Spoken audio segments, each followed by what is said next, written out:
Hello बच्चों। आज हम लोग जो है पार्ट 4 लिंग वचन और कारक, ठीक है, लिंग वचन और कारक के विषय में पढ़ेंगे और उसको समझेंगे। लिंग वचन और कारक क्या होता है? लिंग संज्ञा के जिस रूप से उसके स्त्री अथवा पुरुष होने का पता चलता है उसे लिंग कहते हैं। जैसे घोड़ा खड़ा है, घोड़े पर दूल्हा है, घोड़ी नाच रही है, गुरमी ढोल बजा रहा है, सरला नाच रही है। इसमें देखिए अलग अलग वाक्य हैं। इन वाक्यों में घोड़ा, दूल्हा, घोड़ी, गुरमीत, ये नर जो घोड़ी है वो नहीं है, घोड़ा, दूल्हा और गुरमीत जो है ये पुरुष जाति यानी कि नर का बोध करा रहे हैं, और घोड़ी और सरला जो शब्द हैं वो स्त्री जाति का बोध करा रहे हैं। नेक्स्ट है, लिंग के दो भेद होते हैं, पुल्लिंग और स्त्रीलिंग। पुल्लिंग शब्द जो होते हैं, शब्द के जिस रूप से उसके पुरुष जाति के होने का बोध होता है उसे पुल्लिंग कहते हैं। जैसे शेर, भालू, चाचा, रमन आदि, ठीक है। तो इसमें जो है इसके पुल्लिंग होने का बोध कराते हैं। और अगला जो होता है स्त्रीलिंग, शब्द के जिस रूप से उसके स्त्री जाति होने का बोध होता है उसे स्त्रीलिंग कहते हैं। जैसे माँ, चाची, लड़की, शेरनी, बकरी, चिड़िया आदि। निर्जीव वस्तुओं के लिंग की जानकारी वाक्य में प्रयोग किए गए क्रिया शब्दों से हो जाती है। जैसे पुल्लिंग और स्त्रीलिंग दिया है, राकेश ने दूध पी लिया है, मैंने रसगुल्ला खाया, ये पुल्लिंग शब्द है। और अगला है, तुमने चाय पी, तुमने रबड़ी खाई, ये स्त्रीलिंग शब्द है। उपर्युक्त उदाहरणों में पी लिया है, पी, खाया और खाई से निर्जीव वस्तुओं के लिंग का पता चल रहा है। इनमें दूध व रसगुल्ला पुल्लिंग है और चाय व रबड़ी स्त्रीलिंग है। पर्वत, सागर, वृक्ष, देश, दिन, महीना, रत्न, धातु आदि के नाम प्रायः पुल्लिंग होते हैं। जैसे हिमालय, प्रशांत, नीम, भारत, सोमवार, अगस्त, हीरा व सोना आदि।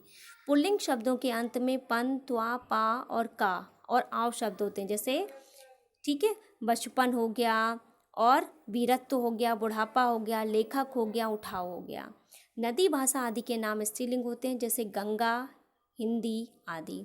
जिन शब्दों के अंत में आवट, आइन, ई, ता, आहट, आई, ईया आदि शब्दांश आते हैं वे शब्दांश स्त्रीलिंग होते हैं। जैसे लिखावट, पंडिताइन, ताई, सुंदरता, सरसराहट, लिखाई, मैया आदि, ठीक है। तो इस तरीके से अब हम जो है, आप लोगों ने लिंग समझा। लिंग कितने प्रकार के होते हैं? पुल्लिंग और स्त्रीलिंग दो प्रकार के होते हैं, वो भी हिंदी में। और जब संस्कृत की बात करते हैं तो उसमें 3 होते हैं, उसमें एक नपुंसक लिंग भी ऐड हो जाता है। अब हम बात करते हैं वचन की। शब्द के जिस रूप से उसके एक अथवा एक से अधिक होने का पता चलता है उसे वचन कहते हैं। तो बच्चों, आपको कमेंट बॉक्स में बताना है कि हिंदी में लिंग कितने प्रकार के होते हैं, ठीक है। हिंदी में जो लिंग होते हैं वो कितने प्रकार के होते हैं। वचन जो है, एक बिल्ली रोटी लाई, 2 बिल्लियां रोटी के लिए झगड़ने लगी। तो बिल्ली शब्द से उसके संख्या में एक होने तथा बिल्लियां शब्द से संख्या में एक से अधिक होने से का पता चलता है, ठीक है। तो वचन के 2 भेद होते हैं, एक वचन और बहुवचन। हिंदी में जो होते हैं वो वचन 2 प्रकार के होते हैं और संस्कृत में 3 प्रकार के होते हैं, एक वचन, द्विवचन और बहुवचन। लेकिन यहाँ हम बात कर रहे हैं हिंदी की, तो हिंदी में 2 प्रकार के होते हैं, एक वचन और बहुवचन।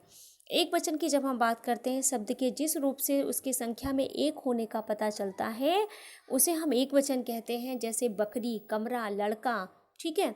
और बहुवचन में शब्द के जिस रूप से उसकी संख्या में अनेक होने का पता चलता है, एक से अधिक होने का पता चलता है, उसे बहुवचन कहते हैं। जैसे कमरे, बकरियां, लड़के आदि। इसके कुछ इंपॉर्टेंट फैक्ट्स हैं। कुछ शब्दों के एक वचन और बहुवचन रूप एक जैसे होते हैं। ऐसे शब्दों के वचन का निर्णय क्रिया को देखकर किया जाता है। जैसे यह मेरा विद्यालय है, शहर में 40 विद्यालय हैं।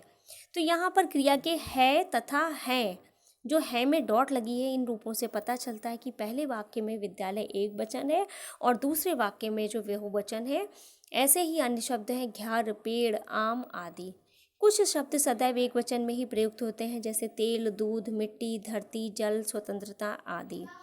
और कुछ शब्द सदैव बहुवचन में ही प्रयुक्त होते हैं। जैसे प्राण, हस्ताक्षर, आंसू आदि, ठीक है। तो ये समझ में आ गया होगा बच्चों।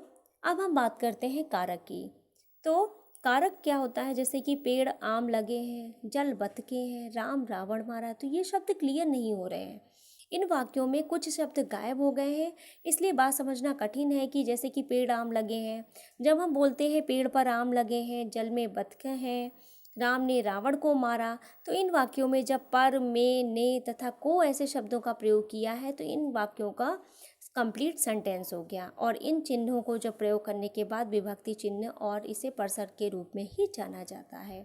वाक्य में संज्ञा अथवा सर्वनाम के जिस रूप से वाक्य के दूसरे शब्दों से उसका संबंध पता चलता है उसे कारक कहते हैं।